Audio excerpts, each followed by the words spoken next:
যারা অমুসলিম জাহান্নাম তো তাদেরই জন্য। কিন্তু মুসলমানদের মধ্যেও এরকম বহু হতভাগা, বহু কপাল পড়া মানুষ আছেন যারা তাদের কৃতকর্মের কারণে জান্নাতে যাওয়ার সৌভাগ্য থেকে বঞ্চিত হবেন, তারাও জাহান্নামে যাবেন। রাসূল আকরাম সাল্লাল্লাহু আলাইহি ওয়াসাল্লামের বিভিন্ন হাদিস থেকে সেরকম 17টি শ্রেণীর কথা আজ আমরা উল্লেখ করব, যেই 17 শ্রেণীর লোক এরা জান্নাতে ঢুকে চূড়ান্ত সফলতা এবং সার্থকতা অর্জন করবার সৌভাগ্য থেকে বঞ্চিত হবে, বরং এরা জাহান্নামে যাবে।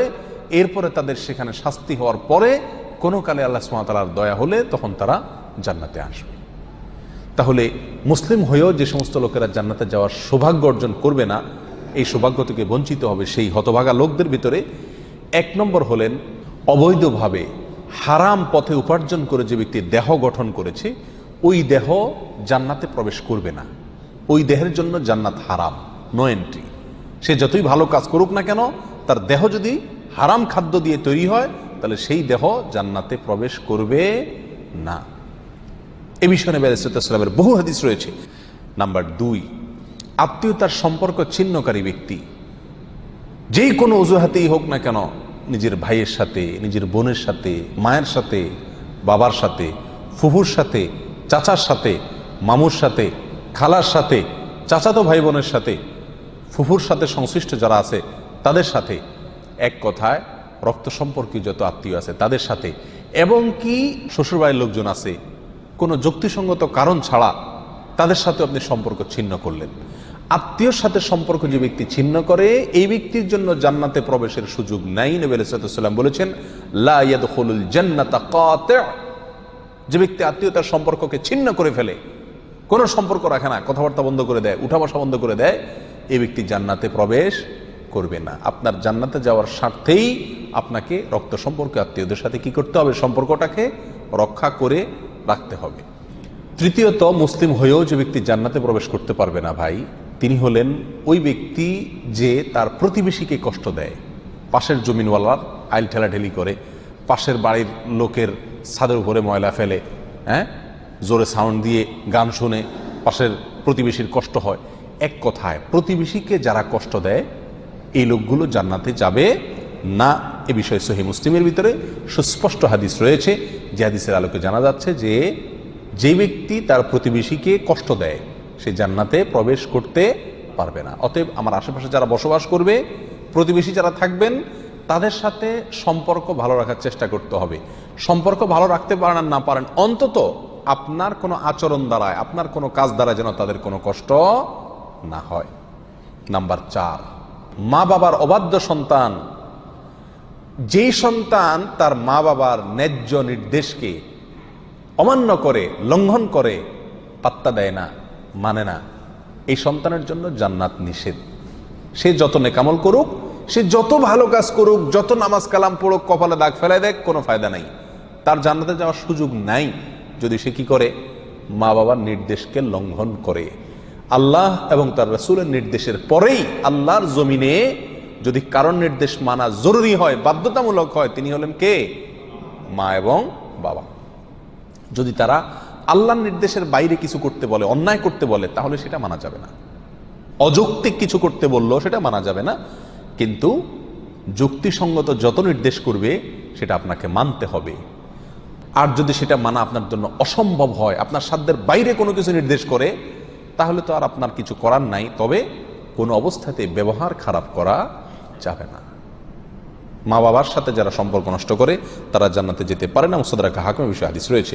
নাম্বার 5, মুসলমান হয়েও যারা জান্নাতে যেতে পারবে না, তাদের ভিতরে 5 নম্বর ব্যক্তি হলো ভাই, অশ্লীল ভাষায় কথা বলে যে, গালিগালাজ করে যে, কথায় কথায় আজে বাজে মন্তব্য করে, এবং উগ্র মেজাজি, মানুষকে সবসময় দমায় রাখার চেষ্টা করে, দাবায় রাখার চেষ্টা করে, কখনো মানুষকে পাত্তা দেয় না, সাইড দেয় না, সবসময় সেই উপরে থাকার চেষ্টা করে। গোয়ার কিসিমের লোক যেটাকে বলা হয়, স্পষ্টভাবে হাদিসের ভিতরে এসছে যে এই শ্রেণীর লোক কি করবে না? জান্নাতে যাবে না। সুনান আবু দাউদ এবং অন্যান্য হাদিসের কিতাবে হাদিস রয়েছে। মুসলমান হয়েও যারা জান্নাতে যাবে না, সেই লোকদের মধ্য থেকে 6 নম্বর হলেন সেই সমস্ত শাসকেরা, সেই সমস্ত নেতারা যারা তাদের প্রজাদেরকে, যারা তাদের অধীনস্থ লোকদেরকে ধোঁকা দেয়। আজ দুনিয়ার কয়জন শাসক এর থেকে বাঁচতে পারবে সেটা আল্লাহ ভালো জানেন। বলেন একটা, করেন আরেকটা। নির্বাচনের আগে ওয়াদা করেন একটা, ধোঁকা দেন, পরে আর সেটা পালন করেন না। তো সে সমস্ত শাসকেরা যারা তাদের প্রজাদেরকে, অধীনস্থদেরকে ধোঁকা দেয়, তারাও জান্নাতে প্রবেশ করতে পারবে না। এই বিষয়ে সহিহ বুখারীতে হাদিস রয়েছে। 7 নম্বর, মুসলমান হয়েও যে ব্যক্তি জান্নাতে যাবে না সে হলো অন্যের সম্পদ যে আত্মসাৎ করে। প্রথম শ্রেণীটা ছিল যে হারাম মাল ভক্ষণকারী, সেটা আল্লাহর হক নষ্ট করে হতে পারে। আর এই 7 নম্বর পয়েন্টটা হলো যে কোনো মানুষের হক আপনি নষ্ট করে টাকা কামাই করলেন, যেভাবেই হোক, সেটা ধোঁকা দিয়ে হোক, প্রতারণা করা হোক, হাওলাত নিয়ে আটকায় দিয়ে হোক, চান্সে চুরি করে হোক, অথবা চিটারি করে হোক, যেই কোনোভাবে অন্যের সম্পদ যদি আত্মসাৎ করেন গায়ের জোরে বা বুদ্ধির জোরে, আর করে সেটা আপনি দখল করে ফেলেন, তো মনে রাখবেন এই ব্যক্তির জন্য জান্নাতে যাওয়ার কোনো সুযোগ নাই। নাম্বার 8, উপকার করেও যে ব্যক্তি খোঁটা দেয়, কাউকে উপকার করছে, করে কি করে? খোঁটা দেয়, এই ব্যক্তি জান্নাতে যাবে না। মদ পানকারী ব্যক্তির কথাও আছে হাদিসে সুনান নাসাইর, যে উপকার করে কাউকে খোঁটা দিলেন, উপকার করছেন, জীবনে কোনোদিন বলতে পারবেন আমি তোমার জন্য করছি, তাহলে আল্লাহর কাছ থেকে তো বিনিময় পাবেনই না, উপরন্তু শাস্তি হিসাবে জান্নাতেও আপনার প্রবেশের সুযোগ থাকবে না। সাবধান, কারোর জন্য কিছু করেছেন জীবনে, মুখের বাহির সেটা কোনোদিন করা যাবে না। আর যদি করছেন তাহলে এই উপকার করার চাইতে না করা আপনার জন্য ভালো ছিল, কারণ না করলে আপনি কোনো গুনাহগার হতেন না, কিন্তু করার কারণে, করে খোঁটা দেওয়ার কারণে আপনি জাহান্নামী হচ্ছেন, গুনাহ করছেন। আল্লাহ তাআলা আমাদেরকে হেফাজত করুন। নাম্বার 9, চগলখোর ব্যক্তি। ভাই, চগলখোর যে ব্যক্তি এর কথা ওর কাছে লাগায়, ওর কথা এর কাছে লাগায়, সবার কাছে ভালো থাকার চেষ্টা করে, মুনাফিক কিসিমের লোক। এরা সমাজের সমস্ত ঝগড়া ফাসাদ লাগানোর ক্ষেত্রে মূল ভূমিকা রাখে। আল্লাহ মাফ করুন, এই চরিত্র আমাদের অনেকের ভেতরেই কম বেশ আছে। এই চগলখোর লোক জান্নাতে প্রবেশ করবে না, সহিহ মুসলিম হাদিসে রয়েছে। নাম্বার 10, অন্যের পিতাকে যে নিজের পিতা বলে পরিচয় দেয়। অনেক পালক পুত্র আছে নিজের জন্মদাতা বাবাকে বাবা হিসাবে পরিচয় দেয় না, যে লালন পালন করে তাকে বাবা হিসাবে পরিচয় দেয়। তো অন্যের পিতাকে যদি নিজের পিতা হিসাবে পরিচয় দেয়, এই ব্যক্তিও জান্নাতে প্রবেশ করবে না, এবং সহিহ বুখারীতে হাদিস রয়েছে, যদিও সে কি হয়? মুসলমান হয়। নাম্বার 11, অহংকারকারী, গর্বকারী। যে ব্যক্তি খুব অহংকার করে, দাম্ভিকতা দেখায়, অহমিকা দেখায়, প্রদর্শন করে, অথবা মনে মনে নিজেকে খুব বড় মনে করে, এই কপাল পড়া যত ভালো মানুষই হোক, সে মুসলমান হয়েও কি করতে পারবে না? জান্নাতে যেতে পারবে না। নবী আলাইহিস সালাম বলেছেন, লা ইয়াদখুলুল জান্নাতা মান কানা ফি কলবিহি মিসকালু যাররাতিন মিন কিবর। যার অন্তরে বিন্দু পরিমাণে, সরিষার দানা পরিমাণে বা অনুপরিমাণে অহংকার আছে, এই ব্যক্তি জান্নাতে প্রবেশ করবে না। বিনয়ী মানুষেরা জান্নাতে যাবে, বিনয়ী, যারা নিজেকে ছোট মনে করে, সবসময় অন্যকে বড় মনে করে, নিজের দোষের কথা আগে দেখে, নরম থাকে, অহংকার করে না, এই লোকগুলো জান্নাতি। আর যারা অহংকার করে এই লোকগুলো জাহান্নামী। আল্লাহ তাআলা আমাদেরকে হেফাজত রাখুন। 12 নম্বর, যে ব্যক্তি মুসলিম হয়েও জান্নাতে যাবে না, জান্নাতে যাওয়ার সুযোগ থেকে বঞ্চিত হবে, সে ব্যক্তি হলো ওই ব্যক্তি যে ব্যক্তি রাসূলুল্লাহ সাল্লাল্লাহু আলাইহি সাল্লামের নাফরমান। রাসূলুল্লাহ সাল্লাল্লাহু আলাইহি সাল্লামের নির্দেশ জানার পরেও সেটাকে কি করে না? কেয়ার করে না। বাপদাদার নির্দেশকে অগ্রাধিকার দেয়, 14 গোষ্ঠী কি করে আসছে সেটাকে অগ্রাধিকার দেয়, পীর সাহেব কি বলছেন সেটাকে অগ্রাধিকার দেয়, যদি রাসূল সাল্লাল্লাহু আলাইহি সাল্লামের কথার বিপরীত হয়। এরকম যদি হয় তাহলে সেই ব্যক্তি জান্নাতে প্রবেশ করবে না। নবী আলাইহিস সালাম বলেছেন, কুল্লু উম্মতি ইয়াদখুলুনাল জান্নাতা ইল্লা মান আবা। আমার উম্মতের প্রত্যেক সদস্য সবাই জান্নাতে যাবে, শুধু যে অস্বীকার করলো সে জান্নাতে যেতে পারবে না। সাহাবা ইকরাম প্রশ্ন করলেন, ওয়ামাই আবা ইয়া রাসূলুল্লাহ, হে আল্লাহর রাসূল, অস্বীকার করছে কে? তিনি বলেছেন, মান আতাআনি দাখালাল জান্নাহ ওয়া মান আসানি ফাকাদ আবা। যে ব্যক্তি আমার হুকুমকে, আমার নির্দেশকে মান্য করেছে, মেনে চলেছে, সে জান্নাতে যাবে। আর যে আমার নির্দেশকে মান্য করে নাই, সে অস্বীকার করলো, আর যে অস্বীকার করলো সে জাহান্নামে যাবে, সে জান্নাতে যাবে না। নাম্বার 13, মুসলিম হয়েও যে ব্যক্তি জান্নাতে যাবে না, সে ব্যক্তি হলো ওই মহিলা, যে মহিলা অকারণে স্বামীর কাছ থেকে তালাক চায় কথায় কথায়। আমাদের মা বোনদের ভিতরে অনেকের ভেতরে এই চরিত্র আছে, এই দোষ আছে, কথায় কথায় স্বামীর কাছ থেকে তালাক চায়। এর আগে এক আলোচনায় বলেছিলাম, ইবলিস শয়তানের কাছে সবচাইতে প্রিয় কাজ, যেই কাজে ইবলিস শয়তান সবচাইতে বেশি খুশি হয়, সেটা হলো একটি দাম্পত্য জীবনে যখন বিচ্ছিন্নতা এসে যায়, স্বামী স্ত্রীর ভিতরে যখন বিচ্ছেদ ঘটে যায়, তখন শয়তান সবচাইতে বেশি খুশি হয়। একজন মানুষ হত্যা করলে, একজন মানুষ মদ পান করলে, একজন মানুষ চুরি করলেও শয়তান এত খুশি হয় না যত খুশি হয় পারিবারিক জীবনে বিচ্ছিন্নতা ঘটে গেলে। এই জন্য এই বিচ্ছিন্নতা চাওয়া, তালাক চাওয়া, এটাও দোষের বিষয়। কোনো মহিলা যদি রাগের কারণে তালাক চায় স্বামীর কাছে কথায় কথায়, তাহলে এরাও জান্নাতে প্রবেশ করবে না। আল্লাহ তাআলা আমাদের মা বোনদেরকে হেফাজত করুন। সুনানে তিরমিজিতে এই বিষয়ে হাদিস রয়েছে। নাম্বার 14, মুসলিম হয়েও যারা জান্নাতে যাবে না তারা হলো দুনিয়ার উদ্দেশ্যে যারা ইলম অর্জন করে। দুনিয়ার উদ্দেশ্যে কি করে? ইলম অর্জন করে, কোরআন হাদিস শিখে পয়সা কামাই করার জন্য, চাকরি করার জন্য, বা এটা বিক্রি করে খাওয়ার জন্য। এই ধান্দা যদি ইলম অর্জন করে তাহলে সে ব্যক্তিও জান্নাতে প্রবেশ করবে না। যদি কেউ দুনিয়াতে ইলম শিখে কিসের জন্য? দুনিয়ার কোনো ধান্দা, দুনিয়ার কোনো উদ্দেশ্যে, মানুষের কাছে বড় সাজবে, হ্যাঁ, মানুষের কাছে মর্যাদা পাবে, সম্মান পাবে, মাওলানা সাহেব হবে, মুফতি সাহেব হবে, বক্তা সাহেব হবে, টাকা পয়সা কামাবে, দাওয়াত টাওয়াত খাবে, এই ধান্দা যদি কোনো মৌলবী হয়, কোনো মানুষের ইলম শিখে, তাহলে সে ব্যক্তিও জান্নাতে যেতে পারবে না। আল্লাহ তাআলা আমাদেরকে হেফাজত করুন। নাম্বার 15, যে ব্যক্তি মাথায় কালো কলব ব্যবহার করে, চুলের মধ্যে, দাড়ির মধ্যে পিওর কালো কলব, যেখানে কোনো প্রকার মেহেদি টেদির মিক্সও নাই, একেবারে পিওর কালো কলব ব্যবহার করে, এই ব্যক্তিও জান্নাতে যাবে না। সুরায়ে নাসা হাদিস রয়েছে। নাম্বার 16, রিয়াকারী ব্যক্তি, যে ব্যক্তি আমল করে, ভালো কাজ করে মানুষকে দেখানোর জন্য। বিশেষ করে আজ প্রিয় ভাইয়েরা, অর্থনৈতিক যত ইবাদত আছে এগুলোর ভেতরে উদ্দেশ্যের অসাধুতা প্রচণ্ড পরিমাণে থাকে। আমরা এগুলো করি, অথচ ধান্দা থাকে মানুষ আমাকে বাহবা দিবে, হ্যাঁ, আমাকে দানবীর বলবে, বা সবাই জানবে যে আমি দান টান করি, সবার কাছে আমি এটা ভালো সাজবো, এই একটা মানসিকতা কাজ করে। এটাকে রিয়া বলা হয়, লৌকিকতা বলা হয়। আপনি কোনো নেকামল, কোনো ভালো কাজ, সেটা অর্থনৈতিক হোক আর শারীরিক ভালো কাজ হোক, এটা করে যদি মানুষকে দেখানোর উদ্দেশ্যে করে থাকেন, তাহলে সেই আমলটি নেকামল হয়ে আপনার জন্য জান্নাতে যাওয়ার কারণ হওয়া তো দূরের কথা, এটি বরং আপনাকে জাহান্নামে নিয়ে যাবে। এটা শিরকে আসগর। নবী আলাইহিস সালাম বলেছেন, আখেরি জামানায়, শেষ যুগে, কিয়ামতের আগে দাজ্জালের যে আতঙ্ক হবে, যে আতঙ্কে তার ভেলকিতে অনেক মুসলমান অমুসলমান হয়ে যাবে, ঈমান হারা হয়ে যাবে। সে আল্লাহ দাবি করবে এবং অনেক কুদরত দেখাবে, তার দেখে অনেকে ভেলকিতে পড়ে যাবে।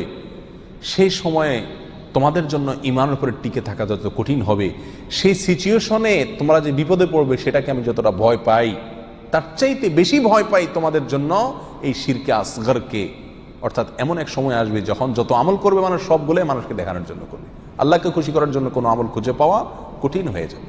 এই সে রিয়া, লৌকিকতা, মানুষকে দেখানো, মানুষের কাছে বাহবা কুড়ানো, মানুষের কাছে সুনাম অর্জন করার জন্য যদি যে কোনো ভালো কাজ করা হয়, তাহলে এই ব্যক্তি জান্নাতে প্রবেশ করবে না। সহিহ বুখারী, সহিহ মুসলিমে বিষয় হাদিস রয়েছে। নাম্বার 17, ওয়ারিশকে বঞ্চিতকারী ব্যক্তি, যে ব্যক্তি তার পরিত্যক্ত সম্পত্তি থেকে তার কোনো ওয়ারিশে কি করে? মাহরুম করে, এই ব্যক্তি জান্নাতে যাবে না। সুনান ইবনে মাজাতে এই বিষয়ে হাদিস রয়েছে। সম্মানিত ভাইয়েরা, কোনো ওয়ারিশ, আপনার কোনো সন্তান, আপনার কোনো ওয়ারিশ, সে যদি অন্যায় করে, আপনাকে শরীয়ত অধিকার দেয় নাই এটা বলে যাওয়ার যে আমি মরার পরে তাকে আমার কোনো সম্পত্তির ভাগ দিবা না। বহু মা বাপ এই কাজটি করেন, অনেক অভিভাবকরা এই কাজটি করেন, বলে যান মৃত্যুর আগে আমি মারা যাওয়ার পরে সে আমার লাশের কাছে আসবে না, আমার জানাজা পড়তে আসবে না, সে এগুলোর চেয়ে বড় কথা হলো সে আমার সম্পত্তিতে কোনো ভাগ পাবে না, সেজন্য ভিটাতে না আসে। মনে রাখতে হবে, আপনার ঘরে জন্ম নেওয়ার কারণেই আল্লাহ সুবহানাহু ওয়া তাআলা অধিকার দিয়েছেন আপনার সম্পত্তিতে তার হক আপনার মৃত্যুর পরে সে পাবে। সে যদি মন্দ হয় তার হিসাব আল্লাহ নেবেন, কিন্তু আপনি তাকে পরিত্যক্ত সম্পত্তি থেকে বঞ্চিত করার অধিকার আপনাকে ইসলাম দেয় নাই। কোন সন্তানকে তেজ্য পুত্র করা এই জন্য শরীয়তের কাছে গ্রাহ্য বিষয় নয়। প্রচলিত আইনে হতে পারে তেজ্য পুত্র, আমি জানি না, কিন্তু ইসলামের দৃষ্টিতে তেজ্য পুত্র করার কোনো সুযোগ নাই। হ্যাঁ, অমুসলিম হলে সে সম্পত্তি পাবে না, সেটা ভিন্ন বিষয়, কিন্তু যতক্ষণ পর্যন্ত মুসলিম থাকবে ততক্ষণ পর্যন্ত পরিত্যক্ত সম্পত্তি কি করা যাবে না, বঞ্চিত করা যাবে না। যদি কেউ করে তাহলে সে কি হবে না, জান্নাতে প্রবেশ করতে পারবে না। এই 17 শ্রেণীর লোক, এরা মুসলিম হয়েও কি করতে পারবে না ভাই, জান্নাতে যেতে পারবে না। এর ভিতরে বেনামাজি, তার কথা তো বলাই বাহুল্য, কারণ ইচ্ছাকৃত নামাজ যদি ত্যাগ করে সব সময়, তাহলে তো ওলামা ইকরামের অনেকের মতে সে মুসলমানই না।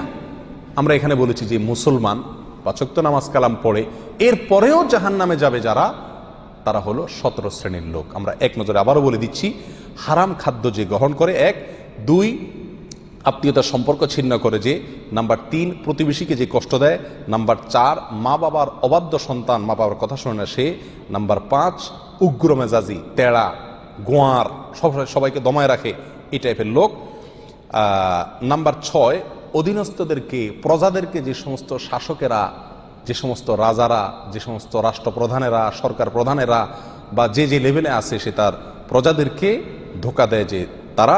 নাম্বার 7, অন্যের সম্পদকে অন্যায়ভাবে আত্মসাৎকারী ব্যক্তি। নাম্বার 8, উপকার করে কারোর খোঁটা দেয় যে ব্যক্তি, সে জান্নাতে যাবে না।